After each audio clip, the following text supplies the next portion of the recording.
ಈ ಭಿನ್ನಮತ ಅಸಮಾಧಾನ ಅನ್ನೋದು ಕೇವಲ ಒಂದು ಪಕ್ಷಕ್ಕೆ ಅಥವಾ ಯಾವುದೋ ಒಂದು ಪ್ರದೇಶದ ನಾಯಕರಿಗೆ ಮಾತ್ರ ಸೀಮಿತವಾಗಿಲ್ಲ. ಎಲ್ಲ ಪಕ್ಷದಲ್ಲೂ ಚುನಾವಣೆ ಸಮೀಪಿಸ್ತಿದ್ದಂತೆ ಈ ಭಿನ್ನ ರಾಗ ಅನ್ನೋದು ಭಾಳ ಜೋರಾಗಿ ಕೇಳಿಬರ್ತಿದೆ. ಬೆಳಗಾವಿಯಲ್ಲಿ ಸಾಹುಕಾರು, ಇಲ್ಲಿ ದಕ್ಷಿಣ ಕನ್ನಡ ಅಲ್ಲಿ ಅದರದೇ ಆದಂಥ ಸಮಸ್ಯೆಗಳು, ಇಲ್ಲಿ ಇನ್ನು ಹಳೆ ಮೈಸೂರು ಭಾಗಕ್ಕೆ ಬಂದರೆ ಅಲ್ಲಿ, ಬೆಂಗಳೂರು ಸೀಮಿತವಾಗಿ ನೋಡೋದಾದರೆ ಸೋಮಣ್ಣ, ಹೀಗೆ ಬಿ ಜೆ ಪಿಯಲ್ಲಿ ಭಿನ್ನ ರಾಗ, ಆ ರಾಗದ ಒಂದು ವಾಲ್ಯೂಮು ಚುನಾವಣೆ ಸಮೀಪಿಸ್ತಿದ್ದಂತೆ ಹೆಚ್ಚಾಗ್ತಾನೆ ಇದೆ. ಈಗ ಕೆಲವರು ಈ ಒಂದು ಅಸಮಾಧಾನದ ನಡುವೆ ಅವರವರ ರಾಜಕೀಯ ಲೆಕ್ಕಾಚಾರ ಮಾಡ್ತಿದ್ದಾರೆ. ಹೇಗೆ ಕಾಂಗ್ರೆಸ್ಸಿನಲ್ಲಿನ ಅಸಮಾಧಾನ ಮತ್ತು ಭಿನ್ನ ರಾಗದ ರಾಜಕೀಯ ಲಾಭ ಪಡ್ಕೊಳ್ಳೋದಕ್ಕೆ ಬಿ ಜೆ ಪಿ ಮತ್ತು ಜೆ ಡಿ ಎಸ್ ಮುಂದಾಗಿತ್ತೋ, ಈಗ ಬಿ ಜೆ ಪಿಯಲ್ಲಿರುವಂಥ ಅದೇ ರೀತಿಯ ಪರಿಸ್ಥಿತಿಯ ಲಾಭ ಪಡ್ಕೊಳ್ಳೋದಕ್ಕೆ ಕಾಂಗ್ರೆಸ್ ಯಾಕೆ ಮುಂದಾಗಬಾರ್ದು? ಈಶ್ವರ್ ಖಂಡ್ರೆ ಅವ್ರು ಮಾತನಾಡ್ತಾರೆ ಇದ್ರ ಬಗ್ಗೆ, ಕೇಳಿ. ಕಾಂಗ್ರೆಸ್ ಪಕ್ಷದವರನ್ನು ತುಳಿಲಿಕ್ಕೆ ಪ್ರಯತ್ನ ಮಾಡಿದ್ದಾರೆ. ಅಂತವರಿಗೆ ಮತ್ತೆ ಪಕ್ಷದಲ್ಲಿ ಸೇರಿಸಿಕೊಂಡ್ರೆ ಪಕ್ಷಕ್ಕೆ ಜನರಿಗೆ ಅನುಕೂಲ ಆಗೋದಿಲ್ಲ ಅನ್ನುವಂಥದ್ದು ನನ್ನ ವೈಯಕ್ತಿಕವಾದಂತ ಅಭಿಪ್ರಾಯ. ಇಂಥವ್ರು ಕಾಂಗ್ರೆಸ್ ಬಗ್ಗೆ ಬಂದ್ರೆ ಯಾವ ರೀತಿಯಲ್ಲಿ ಪಕ್ಷಕ್ಕೆ ಅನುಕೂಲ ಆಗ್ತದೆ ಅನ್ನೋದರ ಬಗ್ಗೆ ಇವತ್ತು ವರಿಷ್ಠರು ತೀರ್ಮಾನ ಮಾಡಬೇಕಷ್ಟೇ. ಇದ್ರ ಬಗ್ಗೆ ಒಂದು ಕ್ವಿಕ್ ಚರ್ಚೆ. ಪೃಥ್ವಿ, ಸೋಮಣ್ಣ ಈ ಕಡೆನೋ ಆ ಕಡೆನೋ ನಮಗೆ ಗೊತ್ತಿಲ್ಲ. ಸೋಮಣ್ಣಂಗೆ ಯಾರಿಂದ ಅಸಮಾಧಾನ ಇದೆ ಅಂತ ಹೇಳ್ಕೊಂಡಿದ್ದಾರೆ, ಅವರನ್ನೇ ಇವ್ರು ಮನವೊಲೈಕೆ ಬಿಟ್ಟಿದ್ದಾರೆ. ಇದೊಂಥರ ಬಿ ಜೆ ಪಿ ಸ್ಟ್ರಾಟಜಿ. ಅದರಲ್ಲಿ ನಾಯಕತ್ವ, ಯಡಿಯೂರಪ್ಪನವ್ರ ಹಿರಿತನ, ಅದ್ರ ಬಗ್ಗೆ ಪ್ರಶ್ನೆನೇ ಇಲ್ಲ. ಸಮುದಾಯವಾರು, ಪಕ್ಷವಾರು, ಸರ್ಕಾರ, ಅನುಭವ ಎಲ್ಲದರಲ್ಲೂ ಅವ್ರು ಹಿರಿಯರಿದ್ದಾರೆ. ಸೋಮಣ್ಣ ಅವ್ರಿಗೆ ಅವ್ರ ಬಗ್ಗೆನೇ ಅಸಮಾಧಾನ ಇದೆ. ಅವ್ರು ಮನವೊಲೈಸೋದಕ್ಕೆ ಇವರು ಯಡಿಯೂರಪ್ಪನವ್ರನ್ನೇ ಮುಂದ್ಬಿಟ್ಟಿದ್ದಾರೆ. ಪ್ಲೀಸ್, ಆಕ್ಚುಲಿ ಯಡಿಯೂರಪ್ಪನವ್ರನ್ನ ಎದುರಾಕೊಂಡು ಸೋಮಣ್ಣ ಅವ್ರು ರಾಜಕೀಯ ಮಾಡಲಿಕ್ಕೆ ಈಸಿ ಇಲ್ಲ. ಈ ಕಾಂಗ್ರೆಸ್ಸಿಗೆ ಹೋಗ್ಬಿಟ್ಟು ಯಡಿಯೂರಪ್ಪನವ್ರಿಗೆ ಮೋಸ ಮಾಡಿಬಿಟ್ರು ಅನ್ನೋ ಅಡ್ವಾಂಟೇಜ್ ಅಲ್ಲೇ ಕಾಂಗ್ರೆಸ್ ಈಗ ಲಿಂಗಾಯತ ಮತಗಳನ್ನು ಸೆಳಲಿಕ್ಕೆ ಹೊರಟಿರುವಂಥದ್ದು.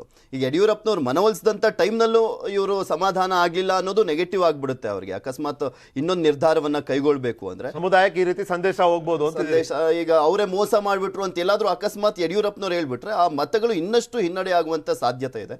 ಇನ್ನು ಬೆಳಗಾವಿ ವಿಚಾರಕ್ಕೆ ಸಂಬಂಧಪಟ್ಟಂತೆ ನೋಡ್ತಾ ಇದ್ವಿ, ಅಲ್ಲಿ ನಡೀತಾ ಇರುವಂಥದ್ದು ಒಬ್ರನ್ನೊಬ್ರು ಸೋಲ್ಸಿದ್ರೆ ತಮ್ಮ ಪ್ರಭಾವ ಹೆಚ್ಚಿಸ್ಕೊಳ್ಬಹುದು, ಇನ್ನೂ ಹೆಚ್ಚಿನ ದೊಡ್ಡ ಹುದ್ದೆಯನ್ನ ಪಡ್ಕೊಳ್ಬಹುದು ಅನ್ನುವಂಥ ನಿಟ್ಟಿನಲ್ಲೇ ಫೈಟ್ ನಡೀತಾ ಇದೆ ಸವದಿ, ಜೊಲ್ಲೆ ಮತ್ತೆ ಸಾಹುಕಾರ್ ನಡುವೆ. ಯಾಕಂದ್ರೆ ಸವದಿ ಮತ್ತೆ ಜೊಲ್ಲೆಯನ್ನ ಸೋಲಿಸಿದ್ರೆ ನಾನು ಇನ್ನಷ್ಟು ಪ್ರಭಾವಿ ಆಗ್ಬೋದು, ಇನ್ನೂ ದೊಡ್ಡ ಹುದ್ದೆಯನ್ನ ಪಡ್ಕೊಳ್ಬಹುದು ಅನ್ನೋದು ರಮೇಶ್ ಜಾರಕಿಹೊಳಿ ಅವರ ಲೆಕ್ಕಾಚಾರ. ಏನಾಗುತ್ತೆ ನೋಡ್ಬೇಕು ಬೆಳಗಾವಿ. ರೈಟ್. ಮಧು ಒಂದ್ ನಿಮಿಷ ಟೈಮ್ ಇದೆ, ಪ್ಲೀಸ್. ಕ್ವಿಕ್ ಆಗಿ ಹೇಳೋದಾದ್ರೆ, ಈಗ ಖಂಡ್ರೆ ಅವ್ರ ಬೈಟ್ ನೋಡಿದ್ವಿ ನಾವು. ಖಂಡ್ರೆ ಅವ್ರ ಮಾತನ್ನ ನೋಡೋ ಪ್ರಕಾರ ಈ ಖಂಡ್ರೆ ಅವರು ಬೀದರ್ ಬಾಲ್ಕಿಯಿಂದ ಯಾಕೆ ಇಲ್ಲಿ ಬಗ್ಗೆ ಮಾತಾಡ್ತಾ ಇದಾರೆ ಅಂತ ಅನ್ಸ್ಬೋದು. ಅದರಲ್ಲಿ ಒಂದಷ್ಟು ಲೆಕ್ಕಾಚಾರ ಇದೆ. ತುಂಬಾ ಜನ ಗೊತ್ತಿಲ್ಲ, ಅವರು ವೀರಶೈವ ಏನು ಲಿಂಗಾಯತ ಆಗಿರೋದ್ರಿಂದ ಹಳೆ ಮೈಸೂರಲ್ಲಿ ಬಹುತೇಕ ಜನ ಅಂದ್ರೆ ಚಾಮರಾಜನಗರ, ಮೈಸೂರು, ಬೆಂಗಳೂರು ಇಲ್ಲೆಲ್ಲ ವೀರಶೈವ ಲಿಂಗಾಯತರ ಪ್ರಾಬಲ್ಯ ಇದೆ.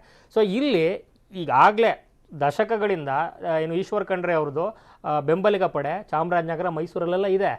ಒಂಥರ ಪೊಲಿಟಿಕಲ್ ಸ್ಲೀಪರ್ ಸೆಲ್ ತರ ಇದೆ. ಅವ್ರಿಗೆ ಗೊತ್ತಿಲ್ಲದೆ ಈ ಗುಂಡ್ಲುಪೇಟೆ ಉಪಚುನಾವಣೆ ನಡೆದಂಥ ಸಂದರ್ಭದಲ್ಲಿ ಉಸ್ತುವಾರಿ ತಗೊಂಡಿದ್ದಂತೂ ಇದೇ ಏನು ಈಶ್ವರ್ ಖಂಡ್ರೆ ಅವರು ಓಡಾಡಿದ್ರು. ಸೊ ಇಂಥ ಬೆಂಬಲಿಗರ ಪಡೆ ಇದೆ. ಸೊ ಒಬ್ಬ ನಾಯಕ ಇದೇ ಭಾಗದಲ್ಲಿ ಪ್ರಬಲವಾಗಿರುವ ಮತ್ತೊಬ್ಬ ವೀರಶೈವ ಲಿಂಗಾಯತ ಮುಖಂಡ ಅಲ್ಲಿ ಬರ್ತಾರೆ ಅಂತಂದ್ರೆ ಯಾಕೆ ವೇದಿಕೆಯನ್ನು ಬಿಟ್ಕೊಡ್ತಾರೆ?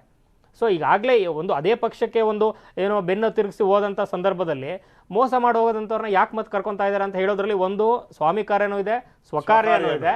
ಈ ಎಂ ಬಿ ಪಾಟೀಲ್ ಅವರಾದರೆ ಇನ್ನೂ ಉತ್ತರಕ್ಕೆ ಸೀಮಿತ ಆಗಿದ್ದಾರೆ. ಆದರೆ ಖಂಡ್ರೆ ಅವರು ದಕ್ಷಿಣ ಕರ್ನಾಟಕದಲ್ಲಿ ಬೆಂಗಳೂರು ಮಟ್ಟದಲ್ಲಿ ಒಂದಷ್ಟು ಲೆಕ್ಕಾಚಾರಗಳಿರೋದ್ರಿಂದ ಇವರ ಬರಲಿಕ್ಕೆ ಒಂದಷ್ಟು ಆಕ್ಷೇಪ ಇದೆ. ಆದರೆ ಸಂಧಾನ ಏನು ಕೊಟ್ಟಿದ್ದಾರೆ, ಪೃಥ್ವಿ ಹೇಳ್ದಂಗೆ ಅಂಥ ಮೆಸೇಜು ಪಾಸ್ ಆಗ್ಬೋದು. ಆದರೆ ಯಡಿಯೂರಪ್ಪನವ್ರು ತುಂಬ ಸೂಕ್ಷ್ಮವಾಗಿ ನೋಡಿ ಅದನ್ನು ಯಾರಿಗೆ ಹೇಳ್ತಾ ಇದ್ದಾರೋ ಗೊತ್ತಿಲ್ಲ. ಬರೋರಿಗೆಲ್ಲ ಸ್ವಾಗತ, ಹೋಗೋರ್ನ ಗೌರವದಿಂದ ಕಳಿಸ್ಕೊಡ್ತೀವಿ. ತುಂಬಾ ಒಂಥರ ಸ್ಪೆಷಲ್ ಆಗಿದೆ ಆ ಸ್ಟೇಟ್ಮೆಂಟ್ನೇ. ಸೊ ರಾಜಕೀಯವಾಗಿ ವಿರೋಧನೂ ಇರಲ್ಲ. ಯಾಕೆಂದ್ರೆ ದಕ್ಷಿಣ ಕರ್ನಾಟಕ ಭಾಗದಲ್ಲಿ ಲಿಂಗಾಯತ ಸಮುದಾಯದಿಂದ ಸ್ವಲ್ಪ ವಿಜೇಂದ್ರ ಅವರ ನಾಯಕತ್ವಕ್ಕೆ ಯಾರಾದ್ರೂ ವಿರೋಧ ಮಾಡ್ತಾ ಇದ್ರೆ ಸೋಮಣ್ಣನೇ. ಸೊ ಅದು ಈಸಿ ಆಗುತ್ತೆ.